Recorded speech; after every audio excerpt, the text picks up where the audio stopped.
मराठी भाषिक भक्त समाजास सहज समजावे म्हणून हिंदी भाषेतून मराठी भाषेत रूपांतरित करण्यात आलेला आहे.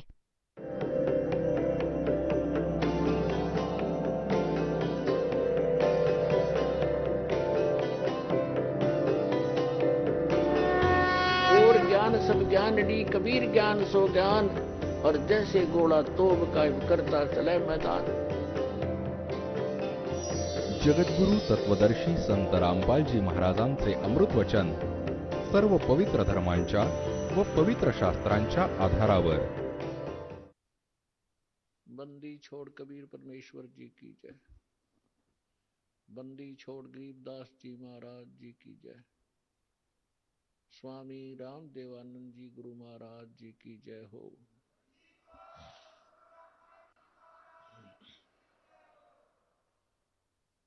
गरीब नमो नमो सतपुरुष को नमस्कार गुरु की नहीं. सुर नर मुनि जन साधुआ संतों सर्वस दीन. सतगुरु साहेब संत सब डंडो तुम प्रणाम. आगे पीछे मध्य हुए तिनको जा कुर्बान. नराकार निर्विषम काल जाल भंजनम.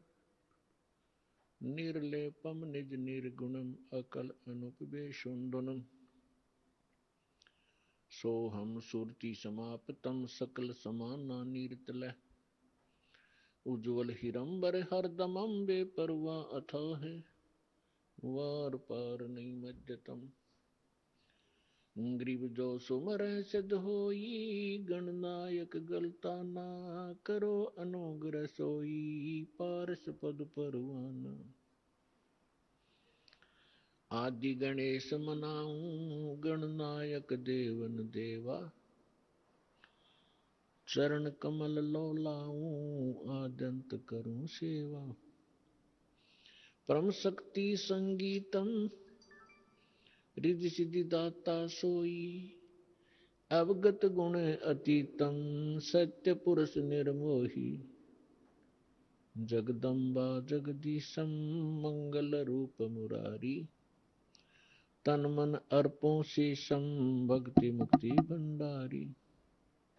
सुर नर मुनि जन ध्यावे ब्रह्मा विष्णु महेशा. शेष सहस मुख गावे पूजय आदि गणेशा. इंद्र कुबेर सरीखा वरुण धर्म राय ध्यावे. समर्थ जीवन जी का मन इच्छा फल पावे. 33 कोटि आधारा ध्यावे सहस 88. उतर बहु जल पारा कट है यम की फांसी. 33 कोटि आधारा ध्यावे सहस 88. उतरे बहु जल पारा कट है यम की फांसी.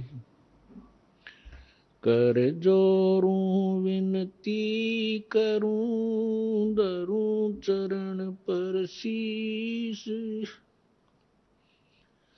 गुरु जी राम देवानंद जी महाराज ने दियो नाम बख्शीश. कोटि कोटि सिजदा करूं कोटि कोटि प्रणाम. चरण कमल में राखियो मैं बंदी जाम गुलाम. कुत्ता हूँ गुरुदेव का रामपाल दास को नाम. गले प्रेम की जेवड़ी जा खेचो वहाँ जाऊं मैं.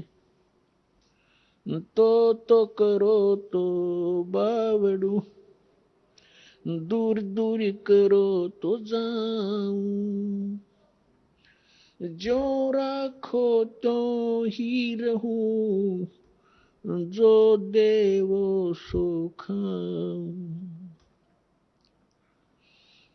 गुरु जी तुम न भूलियो चाहे लाख लोग मिल जाएं.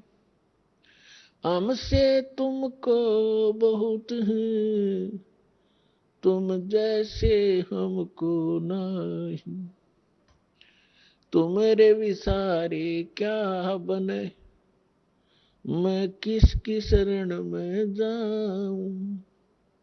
शिव बिरंच मुनि नारद, तिनके हृदय न समाहूं। जय इब के सतगुरु मिले,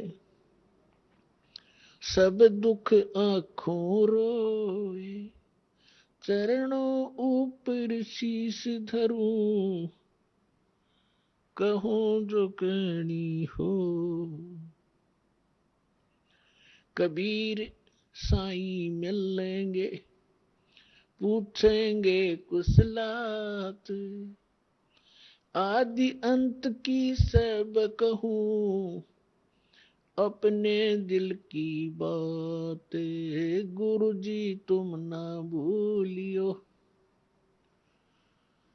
चाहे लाख लोग मिल जाएं।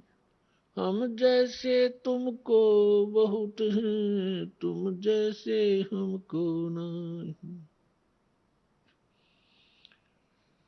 गुरु गोविंद दोनों खड़े, काके लागू पाए। बलिहारी गुरु अपना, जिन गोविंद दियो मिलाए।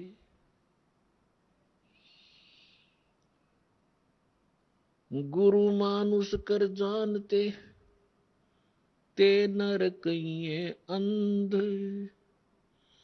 ओवे दुखी संसार में, आग काल का फंद। गुरु गोविंद कर जानियो, चलियो आज्ञा माही।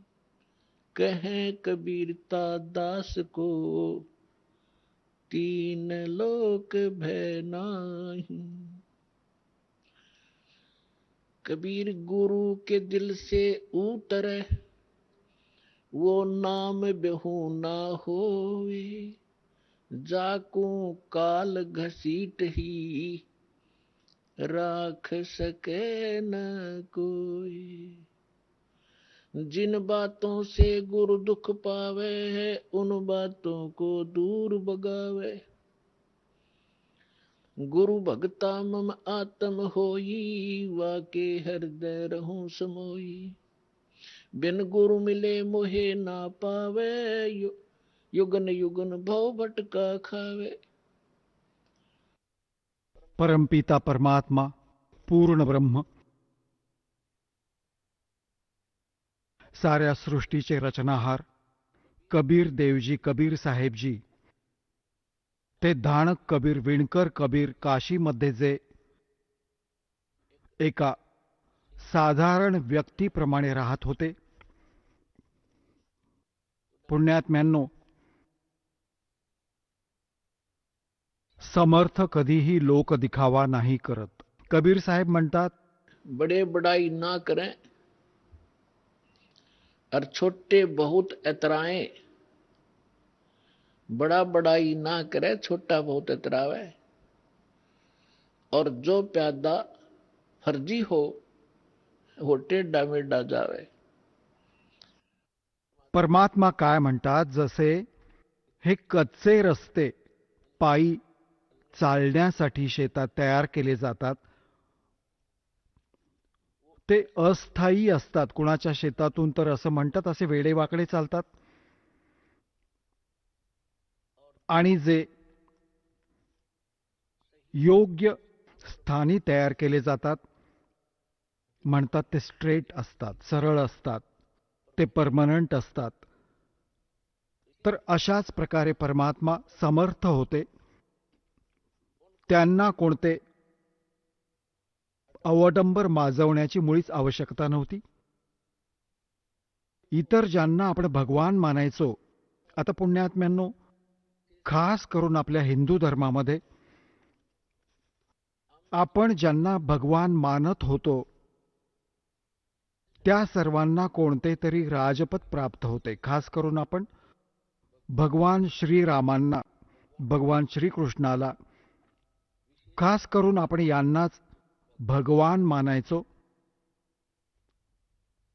तर पुण्यात्म्यांनो, ज्याच्याकडे इथे या संसारातील छोटी मोठी पॉवर असेल, एक SHO आहे, एक छोटासा अधिकारी असतो एका छोट्याशा क्षेत्राचा, त्याच्या हातात दंडुका असतो, शिक्षा देण्याची त्याच्याकडे काहीची पॉवर असते. आता तो तर स्वतःच भगवान आहे त्या क्षेत्रात.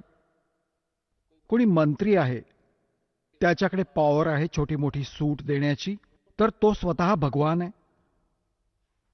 सर्वांना स्वीकार आहे. आणि पुण्यात्म्यांनो, एका झोपडीत राहून आणि कपडे विणत असत. कधी कधी कपडे अंगरखाई नाही घालायचे, फक्त धोतर नेसायचे. हँड टू माउथ त्यांचा निर्वाह होता. अशाला भगवान कोणी स्वप्नातही नाही मानू शकत. परंतु पुण्यात्म्यांनो, जेव्हा आपण पारखी होऊ, आपण हिऱ्याची पारख करू शकू, तेव्हा आपोआपच लक्षात येईल हू इज गॉड. आज तुमच्यात परमात्मा कबीरजी यांच्याबद्दल बऱ्याचशा चुकीच्या संकल्पना पसरवल्या होत्या. कोणी म्हणायचे की ते एक विधवा ब्राह्मणीकडे जन्मले होते. शर्मेमुळी ती कुण्या सरोवराकाठी सोडून आली होती. एक निरुनिमा नावाचे विणकर होते, निसंतान होते, त्यांनी उचलून आणले होते आणि मोठे होऊन ते विणकराचे काम करायचे. आणि असेही म्हणायचे की कबीर एक कवी होते. मग जेव्हा आम्ही या संत मार्गांमध्ये आलो, संत मार्गामध्ये त्यांना भक्तगण संत म्हणत असत आणि काही जण यांना भक्त कबीर म्हणत असत. एखाद्याने त्यांना संत कबीर देखील म्हटले आहे.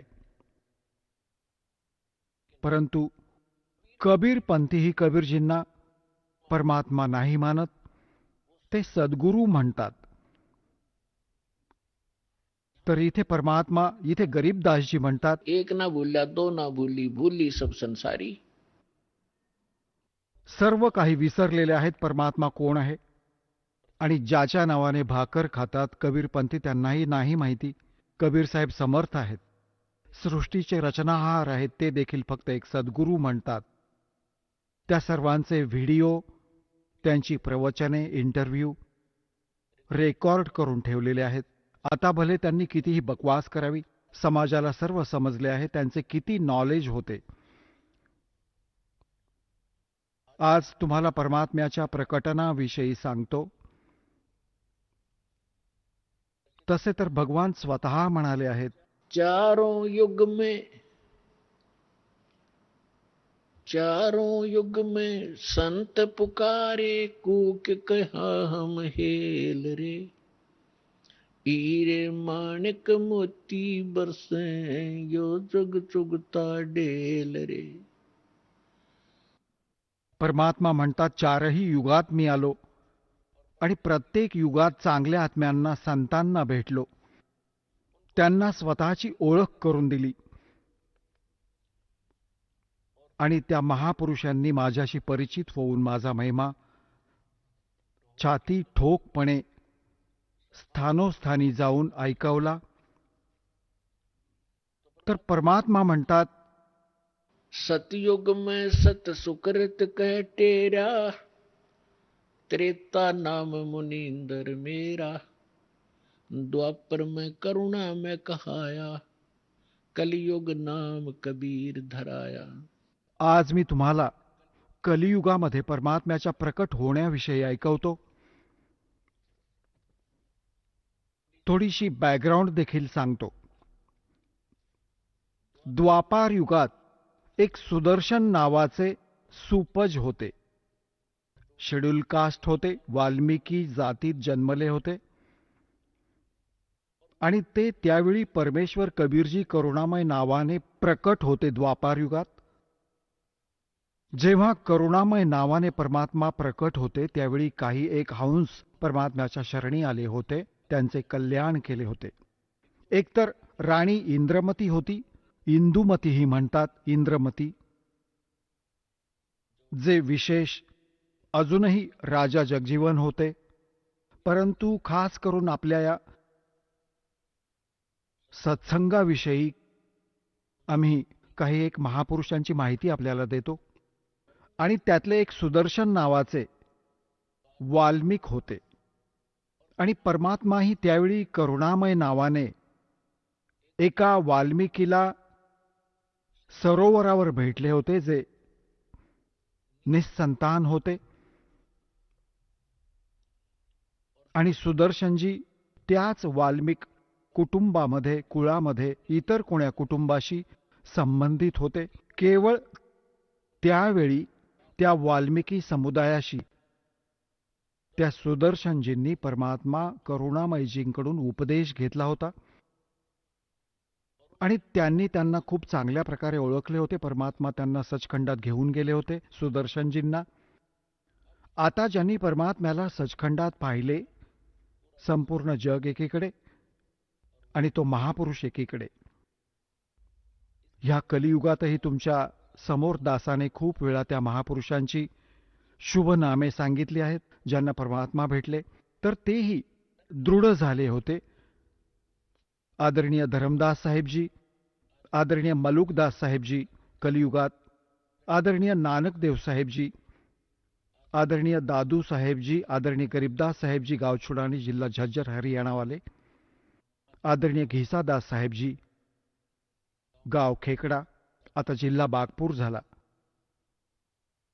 आणि उत्तर प्रदेशमधून आदरणीय स्वामी रामानंदजी काशी शहरवाले, बनारसवाले, आणि गरीब परमात्मा स्वतः म्हणतात, जो देखेगा मेरे धाम को, जो बघेल मला धामामध्ये, जो मला सतलोकात बघेल, सो जानत है मुझ. तो मला समजू शकेल की आय एम गॉड. आणि गरीबदासजी सांगत आहेत की परमात्म्याने हे असे म्हटलं होतं, गरीबदास तो से कहूं, सुन गायत्री गुज. हा गुप्त भेद सांगत आहे की जो मला सतलोकात पाहिल तो मला भगवान मानेल, आणि नाहीतर या पृथ्वीवर फिरत माझ्या प्रत्येक दशेला बघून सामान्य माणूस ओळखू नाही शकत. तर आता आपण त्यांना ओळखू, कारण की आपल्याला हिऱ्याच्या गुण आणि लक्षणांचे ज्ञान झालंय. तर अशाच प्रकारे या जेवढ्या महापुरुषांची शुभनामे तुम्हाला सांगितली, जसे गुरु नानक देवजी हिंदू समाजात, हिंदू धर्मात जन्मले होते. यांचे वडील काळूराम मेहताजी खत्री अरोरा होते, आणि भगवान राम, भगवान श्रीकृष्ण आणि विष्णूजींचे कट्टर पुजारी होते. आणि याच प्रकारे नानक साहेब देखील याच प्रमाणे त्यांचीच पूजा करायचे. एका ब्रिजलाल पांडे यांच्याकडून गीताही ऐकली होती. मग परमात्मा भेटले आणि सचखंडामध्ये पाहिले. त्यानंतर त्यांचे सर्व ज्ञान बदलले, त्यांचा विषय बदलला, आणि ब्रह्मा विष्णू महेशांपेक्षा श्रेष्ठ ते भगवान सांगू लागले. तर घरामध्येही विवाद केला. त्यांचे वडीलही त्यांना बरं वाईट बोलले. पंडितांच्या सांगण्यावरून की तुझ्याकडे हा कोण जन्माला आला, हा तर रामकृष्णाला भगवान नाही मानत, यांच्यावर कुणी अजून शक्ती सांगत आहे. परंतु ते दृढ भक्त असतात, ज्यांना भगवान भेटतात, याला वेद साक्षी आहेत. तर त्यांनी पर्वा नाही केली. सगळा संसार एका बाजूला, सगळा समाज एका बाजूला, आणि गुरु नानक देवजी एका बाजूला.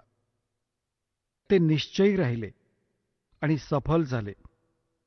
अशाच प्रकारे वाल्मिकजी, सुदर्शनजी एकटेच त्यांचे त्यावेळी त्या क्षेत्रात भक्त झाले. आणि ज्या त्यांच्या आईवडिलांनी, सुदर्शनजींच्या आईवडिलांनी परमात्म्यांची शरण नाही घेतली, ग्रहण नाही केली, ना नाम घेतले ना दीक्षा घेतली, तर जेव्हा ते मरू लागले मृत्यूला प्राप्त होऊन गेले आणि सुदर्शनजींना परमात्मा म्हणाले की सुदर्शन, भक्ती कर बाळा, आणि तुला सतलोकात घेऊन जातो. तुझ्या मनात काही इच्छा असेल तर सांग. जर तुझ्या मनात कोणती इच्छा या लोकातील बाकी असेल तर बाळा पार नाही होणार. म्हणून मी तुझी ती इच्छा आधीच पूर्ण करतो, म्हणजे तो तुझ्या गळ्यातला काटा नको व्हायला. तेव्हा सुदर्शनजी म्हणाले की भगवन, तुम्ही तर अंतर्यामी आहात.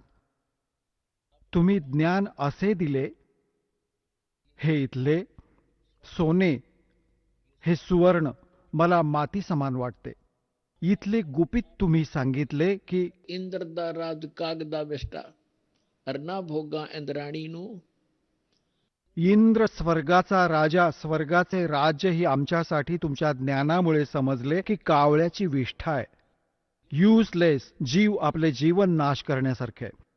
तर हे भगवान, दासाची कोणतीही इच्छा नाही, परंतु एक गोष्ट साठून राहिली आहे हृदयात. माझे आईवडील खूप नेक व्यक्ती, नेक होते, आणि दुर्भाग्य होते त्यांचे की त्यांनी तुमची शरण नाही घेतली. मला एक गोष्ट बोचत आहे की न जाणो ते कोणत्या योनीत, कोणत्या जीवाच्या, कोणत्या प्राण्याच्या शरीरात हाल भोगत असतील, आणि त्यांनी माझे पालन पोषण केले, जन्म दिला. त्यांच्या प्रती थोडीशी ही चिंता वाटत आहे, टेन्शन वाटत आहे. अजून कोणतीच इच्छा नाही. तर परमात्मा म्हणाले, बाळा, ही सुद्धा कमजोरी आहे.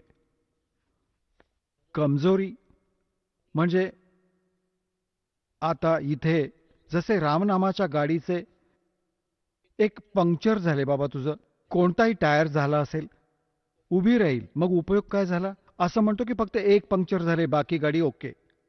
डोंबल ओके, ही जी पंक्चर झाली आहे ती काय चालणार पुढे? तर परमात्मा समजले की अजून हा वीकनेस आहे तुझ्यामध्ये, निसंशय कितीही औपचारिकता करत आहेस बाळा. जसं एक वृद्ध व्यक्ती सडपातळ डॉक्टरकडे गेला, शारीरिक कमजोरी खूप होत्या त्याच्या. डॉक्टरला म्हणाला, डॉक्टर साहेब, माझं डोकं दुखत असतं. डॉक्टरांनी पाहिलं, वृद्ध माणूस आहे, अशक्तपणा खूप आहे, वीकनेस आहे, शारीरिक वीकनेस आहे, अशक्तपणा आहे. म्हणाले की तुम्हाला वीकनेस आहे, अशक्तपणा आहे. तो म्हणू लागला की मी उभा राहतो तेव्हा चक्कर येते. डॉक्टर म्हणाले, बाबा, अशक्तपणाचं लक्षण आहे, अशक्तपणा आहे. माझ्या पोटऱ्या ठणकत असतात, पोटऱ्या दुखत असतात. डॉक्टर म्हणाले, अशक्तपणा आहे. तर या गोष्टीवर त्या वृद्धाने विचार केला की हा डॉक्टर, तो म्हणाला, हा डॉक्टर आहे की घनचक्कर? एकच माहिती आहे, अशक्तपणा आहे, अशक्तपणा आहे, काही वेगळं तरी सांगशील. क्रोधित झाला वृद्ध. तर डॉक्टर म्हणाले, बाबा, की हे अशक्तपणाचं लक्षण आहे, अशक्त माणसाला राग येतो. तर अशाच प्रकारे परमात्म्याने सांगितले की सुदर्शनजी, बाळा, ही अजून कमजोरी आहे तुझी, तुला इथे ठेवण्यासाठी हे पुरेसं आहे. जा आसा ता बासा होई मन कर्म वचन सुमरियो सोई. आता परमात्म्याने विचार केला. आता हा निसंशय गोष्ट सांगत आहे, पण हा फसलाय आई वडिलांच्या मोहमायेत. ही मोहाची बेडी अशी आहे, दिसून नाही येत, आणि बांधून जखडून ठेवलंय आपल्याला इथे. ही माया अशी खतरनाक आहे. आता परमात्म्याला आर्जव केले, कबीरजींना, करुणामयजींना, की हे सद्गुरू, माझ्या आई वडिलांना कधी मानव शरीर मिळाले, त्यांना शरणी घ्या माझे मालक, माझ्या आत्म्याला संतोष मिळेल. परमात्मा म्हणाले, बाळा, तू चिंता नको करूस, मी वचन देतो तुला. मी वचन देतो की तुझ्या आई वडिलांना मी पार करून देईन. मला कितीही जन्म लागू देत त्यांना बाहेर काढण्यासाठी तू अगदी निश्चिंत राहा. तेव्हा सुदर्शनजींना समाधान वाटले आणि तेव्हा तो इथून पिच्छा सुटला त्यांचा. आता त्यांचे माता पिता, त्यावेळी तर ते वाल्मिक घरात जन्मले होते, नेक्स्ट जन्म त्यांचा ब्राह्मणाच्या घरी झाला आणि दोघांचा मग पती पत्नीचा संयोग झाला. ते निस्संतान होते, त्यांना अपत्य नव्हते. परमेश्वर त्यांना 2.5-3 वर्षांच्या मुलाच्या रूपात भेटले, परंतु ते त्यांना घरी घेऊन आले. सगळीकडे आजूबाजूला सगळीकडे सांगितले कोणाचे बालक असेल, कोणाचे बालक असेल. राज दरबारातही त्याला दाखवले की हे मूल आम्हाला इथं सापडलं, आई वडील कोण आहेत सांगत नाहीत. तर राजाही म्हणाला की तुम्ही ठेवून घ्या स्वतःजवळ, कोणी कधी आले कोणाचे असेल तर तेव्हा देऊ. तर परमात्मा त्यांच्या घरी राहिले, 6 महिन्यापर्यंत त्यांच्याजवळ राहिले आणि परमात्मा त्यांना सांगत असत बसून आसनावर की या बाळांनो, माझ्याकडून नाम घ्या, दीक्षा घ्या, भजन करा, हे 2 दिवसांचं आयुष्य आहे. तर ते आई वडील त्याला धमकवायचे की तू काय आमचा आजोबा लागून गेलास, आम्हाला बाळ म्हणतोस. एखाद्या वेळी त्यांना दरडावलं, धमकावलं. जेव्हा बघितलं की हे नाही ऐकत आहेत, अंतर्धान पावले. जेव्हा ते अंतर्धान पावले तर त्या मुलामध्ये जीव खूप गुंतला होता. तर सर्व आयुष्य त्यांचं त्याच्याच आठवणीत व्यतीत झालं. पुढचा जन्म त्यांचा परत ब्राह्मण आणि ब्राह्मणीचा झाला. काशीच्या आसपास त्यांचा जन्म झाला. गौरीशंकर काशीमध्ये त्याचे नाव गौरीशंकर होते. तो काशी बनारसमध्ये राहत होता. त्याची पत्नी कोणत्या आजूबाजूच्या गावात जन्मली. त्यांचा संस्कार संयोग झाला. तर काशीमध्ये गौरीशंकर, त्याच सुदर्शनजींचे वडील गौरीशंकर ब्राह्मण झाले आणि त्यांची माता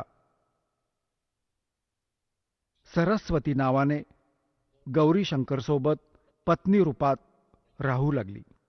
गौरीशंकरजी भगवान शंकराचे मोठे पुजारी होते आणि नेक आत्मा होते. पुण्यात्म्यांनो, हे मागचे स्वभाव संस्कार भले कोणत्याही जाती धर्मात जन्म घेऊ दे माणूस, त्याच्या सोबत राहतात.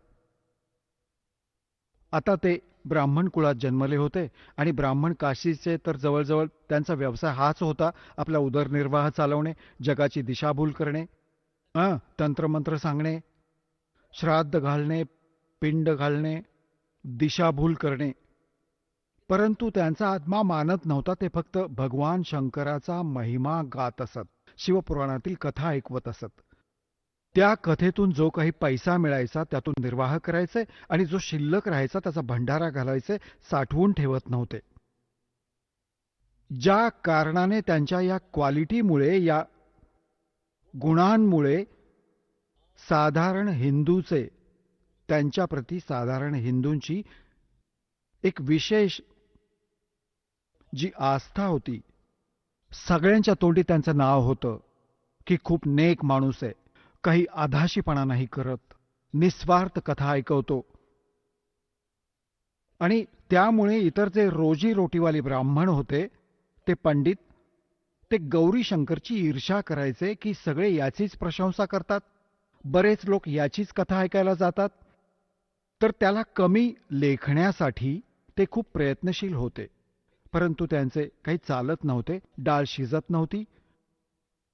ही गोष्ट समजली काजी आणि मुल्लांना. काशीच्या काजी आणि मुल्ला मुसलमानांना समजले की गौरीशंकर हिंदू धर्माचा खूप प्रचार करत आहे. त्यांना हे देखील माहीत झाले की इतर जे ब्राह्मण आहेत, ज्यांना सगळे गुरु रूपात मानतात, हे हिंदू लोक, ते याच्याशी ईर्ष्या करतात, याच्या सोबत नाही आहेत. ज्या कारणाने त्या दोघांना, गौरीशंकर आणि सरस्वतीला, ते निपुत्रिक होते, त्यांना मूलबाळ नव्हते कोणी, त्यांना जबरदस्ती मुसलमान बनवलं. आपले उष्टे पाणी त्यांच्यावर शिंपडले, त्यांच्या तोंडात ओतले. 5-10 हिंदू बघत उभे होते. ब्राह्मण, त्यांनी जाऊन सगळ्यांना अनाउन्समेंट केली की गौरीशंकर मुसलमान झालाय, त्याच्या घरी जायचे नाही, त्याला आपल्या घरी येऊ द्यायचे नाही, त्याला गंगेत स्नानालाही बंदी केली. गंगा घाटावर जिथे ब्राह्मण लोक स्नान करत असत तिथे मुसलमानांना अलाउड नव्हते स्नान करणे त्या गंगेत. आणि मुसलमान लोकांना या गंगेची फार पर्वा देखील नव्हती, फार काही विशेष, कारण की त्यांच्या इतिहासात ती नाहीये. तर गौरी शंकर सरस्वती विवश झाले, त्यांचे नाव बदलले. गौरी शंकरचे नाव केले नूर अली आणि सरस्वतीचे नाव केले नियामत. अपभ्रंश करून सरळ त्यांना नीरू आणि नीमा म्हणू लागले. आता कोणीही हिंदू त्यांच्याकडे कथा ऐकायला जात नव्हता. शिवाची गोष्ट ते सांगू शकत नव्हते, कारण ते मुसलमान झाले होते. रोजी रोटी निर्वाहाची समस्या समोर उभी ठाकली. त्यांनी पाहिले की पैसे आपल्याकडे नाहीत, कोणता व्यवसाय नाही करू शकत. तर त्यांनी सिंपल असा उपाय शोधला जो बिना पैशाचा सुरू करता येईल. तर कपडे विणण्याचे काम त्यांनी सुरू केले. त्यात काही नाही करावे लागत, 4 दांडकी उभी करायची असतात, 4-5 बस. ती जंगलातून तोडून आणली आणि विणकराचे काम सुरू केले. ते निपुत्रिक होते, अपत्य नव्हते.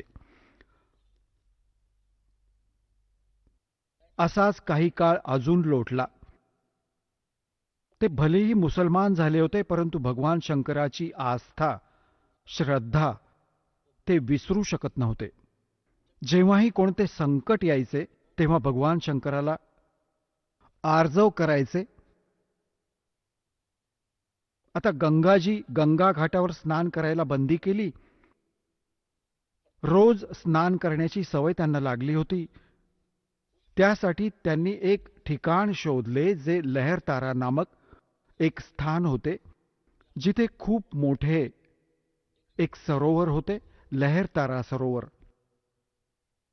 आणि त्यामध्ये गंगेचेच पाणी पावसाच्या वेळी लाटांच्या द्वारे गौ घाटावरून जिथे जनावरे पाणी पित असत, जिथे किनारा छेदला जायचा आणि गंगा पूर्वी खूप दुथडी भरून वाहत असे पाऊस खूप पडल्यावर 4 मासपर्यंत, चातुर्मासात. तर त्या गौ घाटावरून पाणी ओव्हरफ्लो होऊन लाटांमुळे उंच उसळून आणि एका खूप मोठ्या सरोवराला भरून टाकत असे. तो झरा होता. आणि मग त्यात संपूर्ण वर्ष पाणी निर्मळ राहायचे. गंगेच्या पाण्यात एक गॉड गिव्हन एक असे वैशिष्ट्य आहे, एक असा गुण आहे. ही सतलोकातून आलेली ही गंगा, तर ती कधी खराब नाही होत. पुण्यात्म्यांनो, जेवढेही आजपर्यंत सतलोकाचे गुणगान गाणारे ते राधास्वामी पंथ. राधास्वामी पंथाच्या आधी कोणाला सतलोक माहीत देखील नव्हता. आणि यांनी कबीर साहेबांच्या वाणीत तर सतलोक आणि सचखंडाची माहिती आहेच आहे, परंतु कबीर पंथीही नीट जाणत नव्हते. सतलोक तेही म्हणायचे, परंतु सतलोकात काही नाही मानत होते. चेतनच चेतन आहे, तिथे प्रकाशच प्रकाश आहे, हेच राधास्वामीवाले म्हणत होते. आणि हे धन सद्गुरू, सच्चा सौदा, जय गुरुदेव आणि निरंकारी तर म्हणतात भगवान निराकार आहे.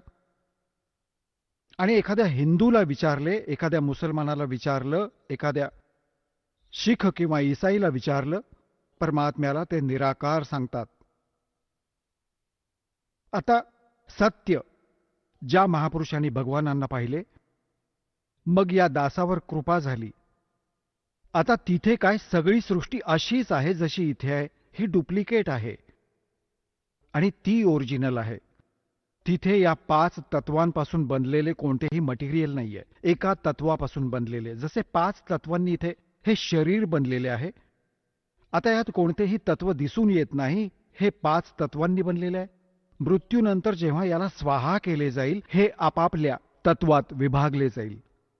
अशाच प्रकारे तिथे एका तत्वाने सर्व सृष्टी, सर्व पदार्थ एका तत्वाने, काजू, बेदाणे, सफरचंद, संत्री, हे डाळिंब एका तत्वाने, आपले शरीर एका तत्वाने. तर तिथे केवळ एक नूरी तत्वानेच बनलेलं असतं. तर तिथे हे जे सुंदर सरोवर, अमर सरोवर आहे, तिथून सतलोकातून ही गंगा आलेली आहे. परमात्म्याने एक सॅम्पल पाठवले आहे की आमच्या लोकात असे मटेरियल आहे, असे पदार्थ आहेत जे कधीही खराब होत नाहीत. आणि तिथे तर लोकच एवढा सुंदर आहे, तिथे खराब होण्याचे काही कारणच नाही. आणि इथे या घाणेरड्या लोकात 10 दिवसात पाण्याला दुर्गंध येतो आणि इथे गंगेचं पाणी जल खराब नाही होत. हे सतलोकातून आलेले हे मटेरियल आहे, हा पदार्थ आहे. तर अशा दुधाच्या नद्या तिथे सरोवरे भरलेली आहेत. दह्याचे सरोवर भरलेले आहे.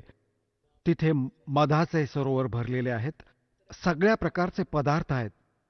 आणि सदाबहार फळे आहेत, सदाबहार वृक्ष आहेत, सदाबहार तिथे या वेली आहेत, या लता आहेत. तर पुण्यात्म्यांनो, प्रसंग चालू आहे तिथेच येऊयात. तर निरुनिमा सकाळी सकाळी उठून दररोज त्या लहरतारा नामक तलावात स्नान करण्यासाठी जाऊ लागले. दिनक्रम झालेला होता. उन्हाळ्याचे दिवस होते. जसे ज्येष्ठ शुद्ध पूर्ण मास, उन्हाळ्याचा ऋतू. आणि त्या दिवशी परमात्मा आपल्या वचनानुसार जसे सुदर्शनजींना सांगितले होते, बाळा तू चिंता नको करूस, मला वेळ तर कितीही लागू दे, तुझ्या आईवडिलांना मी पार करेन. ज्या कारणाने तो भोळा भक्त सुदर्शन इथल्या इच्छा त्यागू शकला, नाहीतर त्याच्या गळ्यात एक फाशी अजून चढली असती आणि हीच खूप होती त्याला इथे काळाच्या लोकात अडकवण्यासाठी.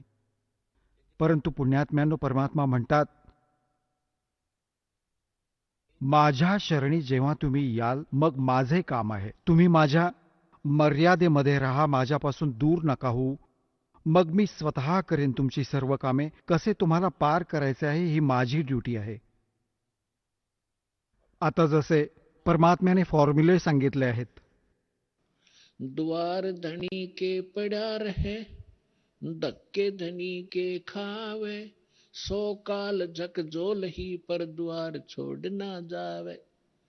एक पद्धत सांगितली आहे की द्वार धनी के पड़ा रहे और धक्के धनी के खावे. म्हणजे आपल्या खऱ्या दरबारात, आपल्या सद्गुरूच्या जवळ इथे येत राहा. भले लोक तुम्हाला काहीही म्हणत राहू देत आणि काही छोटे मोठे असे कोणते दुःखही तुमच्यावर आले तरी त्यात आपली हिंमत नाही हरायची आणि भगवानांपासून दूर नका होऊ. म्हणून म्हणतात, द्वार धनी के पड़ा रहे और धक्के धनी के खावे. सतलोक म्हणजे आश्रमात येत राहा, जात राहा. छोटं मोठं काही उलट सुलट जरी झालं तरी हिंमत नाही हारायची. कबीर साहेब म्हणतात, सतना छोड़े सूरमा, सत छोड़े पतदा, और सच के बांधे लक्ष्मी फेर मिले किया. मग फॉर्म्युला सांगितलाय की द्वार धनी के पड़ा रहे, धक्के धनी के खावे, 100 काल झकझोल ही पर द्वार छोड़ जा. तर परमात्मा अजूनही म्हणतात की जो एकदा मला माझ्या शरणाला आणि गुरुद्रोही झाला नाही, मग त्याला मी सोडणार नाही. पार करून मगच सोडेन, भले वेळ कितीही लागो. जो जन मेरी शरण है ताका हूं मैं दास, और गेल गेल लाग्या फिरूं जब तक धरती आकाश. तर पुण्यात्म्यांनो, आता परमात्म्याने आपल्या वचनानुसार त्यांना काढायचे होते. जर ते ब्राह्मण बनून राहिले असते, त्यांच्यात अभिमानाची कमी नव्हती आणि जिथे अभिमान आहे तिथे भगवान भेटू नाही शकत त्या व्यक्तींना. आजपासून 600 वर्षांपूर्वी ब्राह्मण वर्ग एक खूपच उच्च कोटीचे मानले जायचे. यांना आमच्या क्षेत्रात दादा नावाने संबोधले जायचे, अगदी लहान मुलगा असला तरी. आणि खूप मोठा महिमा होता त्यांचा. त्यावेळी परमात्म्याने आधी तर त्यांची ती आकड काढली, त्यांना केले मुसलमान आणि हिंदूंमधून त्या ब्राह्मण कुळातून हटवले.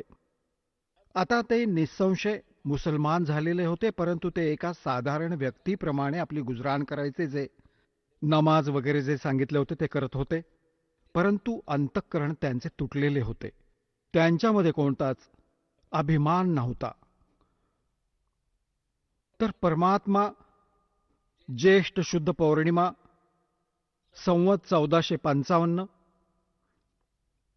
सन 1398 ब्रह्ममुहूर्तावर, ब्रह्ममुहूर्त म्हणजे सूर्योदय होण्याच्या आधी जवळजवळ 1.5 तास आधी, तिथे जवळजवळ 1.5 तास आधी त्याला ब्रह्ममुहूर्त म्हणतात. इथे थोडा प्रसंग अजून ऐकवणं अनिवार्य आहे की एक रामानंद नावाचे स्वामी रामानंदजी एक ब्राह्मण होते. ते काशीमध्ये जास्त करून ब्राह्मण लोक जे होते ते भूत पिशाच्याची पूजा करायचे आणि करायला लावायचे. सद्ग्रंथ, वेद आणि पुराणांपासून ते लांब निघून गेले होते. त्या महापुरुषाने येऊन तिथे पुन्हा वेदांचा, पुराणांचा, आदी श्रीमद भगवद्गीतेचा प्रचार करायला सुरुवात केली, जसे त्यांना नॉलेज होते. आणि त्यांनी 1400 ऋषी करून ठेवले होते आपले शिष्य. त्यांना संत रूपात त्यांची एक ओळख तयार केली होती. वैष्णव परंपरेने जे दीक्षित असतात ते सर्व त्यांना मोठे अवडंबर माजवलेले होते. उभा तिलक लावणे, गळ्यात एक तुळशीच्या मण्याची एक माळ घालणे, फक्त तुळशीच्या लाकडाचा एक मणी असतो, अशा प्रकारची लक्षणे असणाऱ्या वैष्णव संत म्हणतात. जे 1400 वैष्णव संत तयार केले ते जागोजागी प्रचार करत असत आणि जशी रामानंदजींनी त्यांना साधना सांगून ठेवली होती ती साधनाही करत असत. त्या 1400 ऋषींपैकी एक ऋषी होते अष्टानंद ऋषी, आणि ते दररोज त्या लहरतारा तलावात जाऊन स्नान करत असत. आणि तिथेच एक जंगलासारखे होते आजूबाजूला. पूर्वी वने जंगले तर खूप असायची सगळ्याच ठिकाणी. तिथे बसून ते सकाळी सकाळी स्नान करून काही वेळ आपल्या गुरुदेवांनी सांगितल्याप्रमाणे साधना तिथे तासनतास करत असत आणि नैसर्गिक सौंदर्याचा आनंदही घेत असत, शांत वातावरणात करत असत. तिकडून अष्टानंदजी स्नान करून आपली साधना करण्यासाठी मृगाजीन अंथरून आणि बसले होते. परमात्मा सतलोकातून आले सहशरीर, एक शिशुरूप धारण करून. अष्टानंद त्यांच्या शरीराचे एवढे तेज होते. अष्टानंदजींनी पाहिले की वरून काही प्रकाशाच्या गोळ्यासारखे येत आहे. जशी वर दृष्टी गेली त्यांचे डोळे परमात्म्याच्या त्या शरीराच्या तेजाला सहन नाही करू शकले. डोळे दिपून गेले. जसे आपण सूर्याकडे कधी पाहतो चुकून, तर सूर्याचा प्रकाश आपली चरमदृष्टी सहन नाही करू शकत. आपण डोळे बंद करून घेतो. डोळे बंद केल्यानंतर आपण काय बघतो की सूर्याचा आकार प्रकाशरहित एका गोळ्यासारखा वेगळाच दिसून येतो. आणि जिकडे कुठे आपण बघतो तो तसाच तिकडे दिसूनच येतो. अशाच प्रकारे जेव्हा त्या अष्टानंदजींचे डोळे बंद झाले, त्यांनी काय पाहिले, एक बाळ, नवजात बाळ दिसले. प्रकाशरहित बॉडी, शरीर होते त्या बॉडीचे. आणि आधी तीच बॉडी, कारण की ती सप्रकाशयुक्त तर होतीच, जसे सूर्य प्रकाशयुक्त तर त्यावेळीही होता, परंतु त्यानंतर केवळ त्याचे प्रतिबिंबच दिसत होते. काही वेळानंतर त्यांनी डोळे उघडले आणि बंद केले. मग पाहिले की तो प्रकाश त्या लहरतारा तलावाच्या दुसऱ्या कोपऱ्यात जाऊन आणि एकवटला. आणि त्यांच्या डोळ्यांच्या समोर जे प्रतिबिंब होते त्या बालकाचं समोर फिरत होतं. आता अष्टानंदजींना वाटले की हे काही माझ्या भक्तीचे फलित आहे का, माझ्यासोबत कोणी या देवाने किंवा कोणत्या प्रेताने, पितराने कोणती अशी घटना केली. त्याने विचार केला की आपल्या गुरुदेवजींनी स्वामी रामानंदजींकडून याचे निरसन करावे. लगेच उठून निघाले. साधना थांबवली. आता तिकडून नीरू आणि नीमा दररोज तिथे स्नानासाठी जातच असत. आता पुण्यात्म्यांनो, परमात्मा त्या नीरू आणि नीमाला अपत्य देऊ शकत होते, इतकी देऊ शकत होते की हात जोडावे लागले असते, बस केले असते त्यांनी. परंतु म्हणतात ना की समाजाचे विचार आणि भगत आणि जगताच्या विचारात खूप फरक असतो. याच कारणाने जगत आणि भगतामध्ये विरोध राहिलेला आहे. जगत ज्या परंपरा निभावत आहे त्या भगत निभावून पुढे नाही जाऊ शकत. भक्ताचे विचार शास्त्रानुकूल असतात, जगताचे विचार आपल्या परंपरांवर आधारितच असतात. आता इथे समाज तर हे म्हणतो, पूर्वी तर खूप वाईट हाल होते, ज्याला काही मूल नसेल, अपत्य नसेल, तर अशी धारणा करून ठेवली होती आपल्यामध्ये की सकाळी सकाळी त्यांचे दर्शन देखील नाही घेतले पाहिजे, तो अपशकुनी माणूस आहे. हे तर आहेत जगाचे विचार. आणि आपल्या सूक्ष्म वेदात परमात्म्याने दिलेले ज्ञान ते काय सांगते की ज्यांना अपत्य नाहीये ती खूपच नशीबवान अशी माणसं आहेत. आता इथे गोष्ट बिनसते की याला अर्थ काय बाबा, की ज्याला अपत्य नाही ते खूप चांगले नशीबवान आहेत आणि ज्यांना अपत्य आहे ते कमनशिबी. हे 100% सत्य आहे. परंतु जे भक्ती नाही करत, मग ते अपत्य असणारे असोत किंवा अपत्य नसणारे असोत, दोघेही कर्महीन आहेत. आणि जे शास्त्रानुकूल भक्ती सोडून मनमानीचे आचरण भक्ती देखील करत आहेत, तेही युजलेस, तेही कर्महीन आहेत. शास्त्रानुकूल साधना परमसंतांकडून प्राप्त करून मग भले अपत्य असणारे असोत किंवा अपत्य नसणारे असोत, दोघेही नशीबवान आहेत. आता पुण्यात्म्यांनो, या आध्यात्मिक ज्ञानाला नीटपणे समजून घ्या. आता अपत्य असणारे, अपत्य नसणारे का नशीबवान आहेत?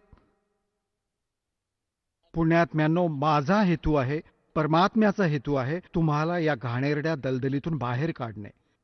आणि तुम्ही जे ज्ञान ऐकले आहे, ज्या परंपरा आणि जे विचार ऐकले आहेत, ते दलदलीत अडकून राहण्याचेच ऐकले आहेत आणि तेच तुम्ही फायनल आणि सत्य मानून बसले आहात. एकदा सुखदेव ऋषीजी 12 वर्षांपर्यंत आपल्या आईच्या गर्भात राहिले. ते बाहेर नाही आले कारण गर्भाच्या आत बाळाला आपल्या पूर्वजन्मीची संकटे आणि येणाऱ्या या जन्मात जे लिहिले आहे ते सर्व लक्षात असते की काय काय दुःख येणार आहे तुझ्या वाट्याला बाहेर येताच. ज्या कारणाने त्या गर्भातून बाहेर नाही आला तो 12 वर्षांनंतर ब्रह्मा विष्णू महेश तिघेही येऊन त्याला म्हणाले, सुखदेव तू बाहेर ये, ही परंपरा खराब नको करूस. तेव्हा तो म्हणाला होता की तुमच्या आतून बाहेर पडणारे हे तीनही गुण, ही त्रिगुणमयी माया बाहेर येताच अचेतन करते, शुद्ध हरपायला लावते. तुम्ही तुमच्या मायेला थांबवा. आता ते म्हणाले की हे बघ, या मायेला थांबवणं आमच्या आवाक्यातली गोष्ट नाहीये, हे तर आमच्यात गुण भरून दिलेत भगवानांनी.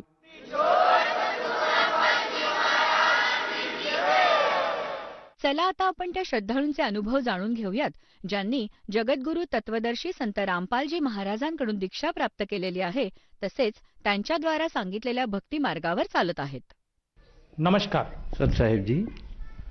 आपलं नाव? हरीश शंकरराव शहाणे. आपण कुठून आलात? झिंगाबाई टाकळी, कोहळे लेआउट, नागपूर, महाराष्ट्र. आपला व्यवसाय काय आहे? मी नोकरी करतो आहे कोऑपरेटिव्ह बँकेमध्ये, सुपरवायझरच्या पदावर आहे आणि आता 20-25 वर्ष झाली आहे मला. सर, संत रामपालजी महाराजांची गुरुदीक्षा आपण कधी घेतली? 2009 मध्ये घेतली मी. संत रामपालजी महाराजांची गुरुदीक्षा घेण्याअगोदर आपण व आपला परिवार कोणती भक्ती साधना करत होतात? पंत म्हणजे माझ्या परिवारामध्ये वारकरी संप्रदाय आणि नाथ संप्रदाय होता, पण मी शिव उपासक होतो आणि शिव उपासक असल्यानंतर मग मी वारकरी संप्रदायाकडे गेलो. याचं कारण असं की आदिनाथ गुरु सकळ सिद्धांत मच्छिंद्र तयाचा मुख्य शिष्य मच्छिंद्राने बोल गोरक्ष शिकवला, गोरक्ष वळला गहिनीपती, निवृत्ती दातार ज्ञानदेवा सार चोजविले. निवृत्तीनाथ महाराजांनी ज्ञानेश्वर महाराजांना सांगून वारकरी संप्रदायाला म्हणून वारकरी संप्रदायामध्ये नंतर मी तिकडे गेलो. सर, जसं तुम्ही सांगत आहात की तुम्ही पूर्वीपासून नाथपंथ आणि वारकरी समुदायाशी निगडीत होतात आणि त्यांनी जी भक्ती साधना दिली आहे ती भक्ती साधना आपण करत होतात. तर या पंथामध्ये नेमकी काय भक्ती साधना देतात? मी शिवपंथामध्ये असल्यामुळे मी ध्यान लावायचा. शंकरजींची जेवढे काही मंदिरं असतील महाराष्ट्रातले सगळ्या ठिकाणी जाऊन त्यांचं दर्शन घ्यायचं, 12 ज्योतिर्लिंगांचं, या पद्धतीने माझी भक्ती होती. ध्यानामध्ये मी शरीरसुद्धा न्यूट्रल करून टाकत होतो. मला शरीराची अवस्था आहे की नाही आहे या अवस्थेमध्ये मी गेलो होतो. पण त्यानंतर जेव्हा मग आपण इथे आलो की मग माणसाला पुन्हा इथले जे प्रश्न आहेत ते नेहमी आपल्याला भेडसावतात. याचं कारण काय? कारण जेव्हा जर परमेश्वराच्या सान्निध्यात आपण एकरूप झाल्यानंतर मानव जन्मात दुःख नको, दुःख जर येत असेल आणि ते जर विचार येत असेल, ते जर विचार सुटत असेल तर हे काही परिपूर्ण नाही. म्हणून आत्मा कुठेतरी शोध घेत असतो आणि म्हणून मी रामपालजी महाराजांची दीक्षा घेतली. सर, संत रामपालजी महाराजांच्या शरणात आपण कसे आलात? संत रामपालजी महाराजांच्या दीक्षेमध्ये असे आलो की आमच्या घरात एकटे बंद म्हणून राहायचे. माझे मोठे बंधूसुद्धा बँकेत आहेत. हे दोघांची चर्चा चालायची, सत्संग ऐकायची. त्यावेळी मी भावाकडे होतो. ते सत्संग सगळे ऐकले आणि सत्संग ऐकल्यानंतर विचार केला की नाही, या मार्गाशिवाय दुसरा कोणताच मार्ग नाही. कारण या मार्गामध्ये विकारावर, शरीरावर आणि तुमचे जे काही हे असतील शौक, म्हणजे ज्याला आपण व्यसन म्हणू, त्या व्यसनातून मुक्तीसुद्धा मिळू शकते. मी बँकेत असताना एका साईडनी खर्रा खायचा. मला 5 ते 6 खर्रे लागायचे. वन साईड माझं ट्रॅफिक, एका साईडने खर्रा चालायचा. सकाळी 6 ते रात्री 1:30पर्यंत मी खर्रा खायचा आणि एका बाजूने मी चहा, पाणी, नाश्ता असं सगळं करायचा. पण ज्यावेळी मला तंबाखू खायला लागला त्यावेळी विचार केला की आता याच्यातून मोक्ष कसा. जेव्हा मी तुपाचा गोळा याच्यात ठेवायचा गालामध्ये, तेव्हा तो 2 क्षणामध्ये विरघळून जायचा आणि अशी आग व्हायची. मग म्हटलं आत्ता काय करायचं. एकदा जेव्हा सत्संग ऐकला तेव्हा लक्षात आलं की नाही, इथे सगळं सुरू शकते. ज्यावेळी परमेश्वर संत रामपालजी महाराजांकडनं आम्ही नामदान घेतलं, त्याच्यानंतर आल्यानंतर मी आज गेली 11 वर्ष ते 12 वर्ष झाली कुठल्याच प्रकारची सुपारी आणि खर्रासुद्धा खाल्लेला नाही. सर, जसं तुम्ही सांगत आहात की संत रामपालजी महाराजांच्या शरणात आल्यानंतर आपला जो खर्रा म्हणजे तो अर्थात गुटखा किंवा तंबाखू यासारखा जो व्यसन होतं ते दूर झालं. तर मला असं विचारायचं आहे, हे व्यसन तर आपलं दूर झालंच, या व्यतिरिक्त आपल्याला व आपल्या परिवाराला या भक्तीमुळे आणखीन काही फायदे झालेत का? फायदे म्हणजे इतके असे अनेक फायदे आहेत की ज्यामध्ये माणूस सांगता सांगता थकून जाईल. आम्ही 4 जण फिरायला गेलो होतो बाहेर. तर त्यावेळी आमची गाडी 12 फूट गड्ड्यामध्ये खाली अशी गेली. 1, 2, 3 अशा टर्न मारल्या. खाली सगळ्यात खूप मोठे मोठे दगड होते. त्यावेळी आम्हाला काही कळलंच नाही की काय होते आहे. पण मी सगळं पाहत होतो, आम्ही सगळी होतो. ती गाडी गेल्यानंतर जशी काही कोणीतरी त्या दगडावर नेऊन ठेवली आहे. गाडीला इतकासा सुद्धा क्रॅच नाही आहे आणि कुठलंच काही नुकसान नाही. त्या गावचे सगळे लोक धावून आले. ते म्हणाले की आता हे सगळे संपले. कारण जेव्हा गाडीचा ॲक्सिडेंट होतो तेव्हा पेट्रोल असेल, डिझेल असेल, ती गाडी पूर्ण पेट घेते आणि दरवाजे उघडत नाही. पण ते दरवाजे असे उघडले की आमची शर्टाला सुद्धा कुठलाही एक प्रकारचा क्रॅच नाही. सगळे लोक म्हणाले मला की तुम्ही भक्ती कोणाची करताय. तर त्यावेळी असं लक्षात आलं की आम्ही जे आहे रामपालजी महाराजांची भक्ती करतो आणि ते या केसाला सुद्धा धक्का लागू देत नाही. कारण हा परिपूर्ण परमात्मा आहे. हा माणसाला अधमरण तर मरूच देत नाही, पण या भक्तीत गेल्यानंतर त्याचा पूर्ण मोक्ष करूनच त्याला घेऊन जातात. ही याची आम्हाला ग्वाही आली आहे. सर, जसं तुम्ही सांगत आहात की संत रामपालजी महाराज हे मोक्ष प्रदान करत आहात, तर हे जे मोक्ष प्रदान करण्याचं काम हे संत रामपालजी महाराज करत आहेत, हे आपण कसं सांगू शकतात की संत रामपालजी महाराजांच्या भक्तीमुळेच केवळ आपण मोक्षाला प्राप्त होऊ शकतो? याच्यामध्ये की वारकरी संप्रदायामध्ये आपल्या ज्ञानेश्वर माऊलींनी म्हटलं आहे की अजपा जपणे उलट प्राणाचा आणि तेथेही मनाचा निर्धार असे. हा अजपा जप कोणता आहे? उलट प्राणाचा आणि तेथेही मनाचा म्हणला आहे. तुकाराम महाराजांनी काय म्हणलं की वेदांचा तो अर्थ आम्हाशी ठावे, इतरांनी व्हावे भार माथी. एवढं सगळं सांगितल्यानंतर वेदांना भार म्हणणारे तुकोबराया ते सुद्धा म्हणजे काय की काय आहे. आणि कबीर साहेब म्हणतात की वेद मेरा भेद है मैं वेदन के माही आणि जिस विधी से मैं मिलू वेद जानत नाही. वेदसुद्धा वेदांनाही नाही कळला अंत पारे याचा. म्हणजे काय आहे याच्या पलीकडे कोणीतरी आहे आणि त्याची जेव्हा अनुभूती येतं माणसाला तेव्हा माणूस परिपूर्ण होऊन त्या भक्तीत लागलो आहे असं मला आता पूर्णपणे वाटतं आहे. सर, जी आपण भक्ती करत आहात ती मोक्षदायी आहे असं आपण मानत आहात. तर ह्या अनुषंगाने आपण जे आपले सहकारी आहेत किंवा जे नातेबंधू आहेत त्यांना व आपले जे प्रेक्षक आपल्याला आज बघत आहात त्यांना आपण काय संदेश देऊ इच्छिता? संदेश तर नाही, एक विनंती करू शकतो. कारण मानव जन्म पुन्हा मिळत नाही.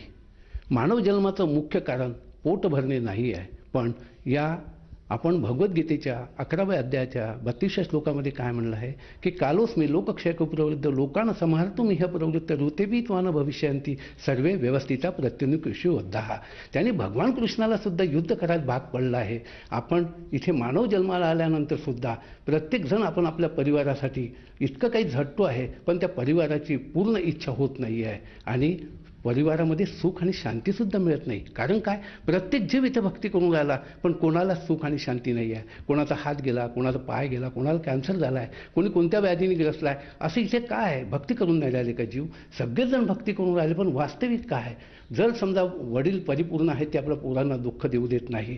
प्रत्येकजण इथे परमेश्वराची आराधना केल्यानंतर त्यांना दुःख का, हा मोठा एक प्रश्न होता. आणि या भक्तीत जर आपण आलात आणि जर समजा ही भक्ती घेतली तर या याच्यामध्ये 17व्या अध्यायात 23व्या श्लोकात जे म्हटलं आहे की ओम तत्सत इति निर्देश आहे. निर्देश देऊन टाकला आहे हो की या याच्यात निर्देश दिल्यानंतर परमेश्वराच्या नंतर या 3 नामानंतर काहीच नाही आहे. त्यामुळे परिपूर्ण इथे जे माणसाला मोक्ष होऊ शकतो. आपण सुद्धा या सगळ्या भक्तींचा एक जे कोणी आपल्या चॅनलवर एक पट्टी येतं त्या पट्टीवर जर समजा आपण नंबर जर पाहिले तर त्या नंबरवर जर समजा आपण पाहून फोन केला तर आपल्याला कुठल्याही कोणत्यात असो आपण महाराष्ट्राच्या, भारताच्या, विश्वाच्या, तर तिथे सुद्धा तुम्हाला नामदानाची व्यवस्था या परमेश्वरांनी करून ठेवलेली आहे. आपण याचा अवश्य लाभ घ्यावा आणि आपण या मार्गात यावं. सर, ह्या नामदीक्षेसाठी साधकाला किती खर्च येतो? एकही पैसा लागत नाही हो. हा जो परमेश्वर आहे हा 5 पैसेही मागत नाही हो. तुम्हाला पैसे देतं. फक्त तुम्हाला जसं मला एखादा आजार झालेला आहे, त्या आजार झाल्यानंतर मला जर डॉक्टरकडे भरती केल्यानंतर त्या डॉक्टरचे मला जर नियम पाळावे लागतात का? कारण माझ्या घरी मला व्यवस्थित व्हायचं आहे आणि तो डॉक्टर माझी काळजी घेतो म्हणून मला नियम पाळायचे आहे. तसे सद्गुरू रामपालजी महाराज त्या हॉस्पिटलमध्ये आपण भरती झाल्यानंतर आपल्याला या जन्ममरणाच्या फेऱ्यातून निघायचं आहे आणि त्या फेऱ्या फक्त सांगितलेल्या ज्या काही वेळेवर आहे मर्यादा आहेत. इथे मर्यादा जोपर्यंत पाळेल त्यालासुद्धा परमेश्वर आपल्या याच्यात शरणात घेतो आणि त्याला परिपूर्ण मुक्त करतो. ही माझी ग्वाही आहे आणि असे अनेक भक्तांचे आत्तापर्यंतचे जे आलेले अनुभव आहे. त्यामुळे मी आपणास एक विनंती करू इच्छितो की आपण या सगळ्या याच्यामध्ये परिपूर्ण विचार करून पूर्ण भक्ती करावी आणि आपल्या जीवाचा मोक्ष करून घ्यावा. कारण हा परमात्मा जर तुमच्या जीवाला कधीही दुःख असेल तर भक्ती होऊ शकत नाही. आणि दुःखामध्ये कसं माणूस भक्ती करेल? आता हे सगळेजण सांगतात की नाही दुःख तर पाहिजेच, परमेश्वराचं नाव येणारच आहे. पण परमेश्वराचं नाव दुःखातच का? अधिक सुख असल्यावरही घेऊ शकतं असा हा मार्ग आहे. त्यामुळे मी आपणा सगळ्या विनंती करतो की आपण या सगळ्या ह्याच्यात येऊ. जे परिपूर्ण भक्ती आहे ती आपण घ्यावी आणि आपल्या जीवनाचा उद्धार करावा एवढंच मी आपणास सांगू इच्छितो. धन्यवाद. सत साहेबजी.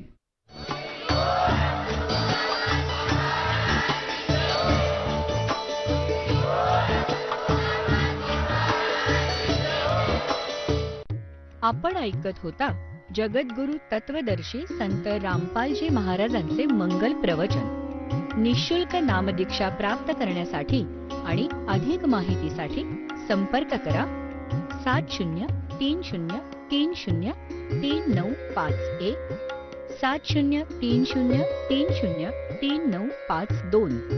आमची वेबसाईट आहे www.jagadgururampalji.org. सर्व पवित्र धर्मांच्या व पवित्र शास्त्रांवर आधारित प्रमाणित अनमोल पुस्तक ज्ञानगंगा किंवा जगण्याचा मार्ग यापैकी कोणतेही एक पुस्तक निःशुल्क मागवण्यासाठी आम्हाला आपले पूर्ण नाव, पूर्ण पत्ता, पिनकोड सहित आणि फोन नंबर लिहून 7030303951 7030303952 नंबरवर SMS करू शकता किंवा आम्हाला 7030303950 नंबरवर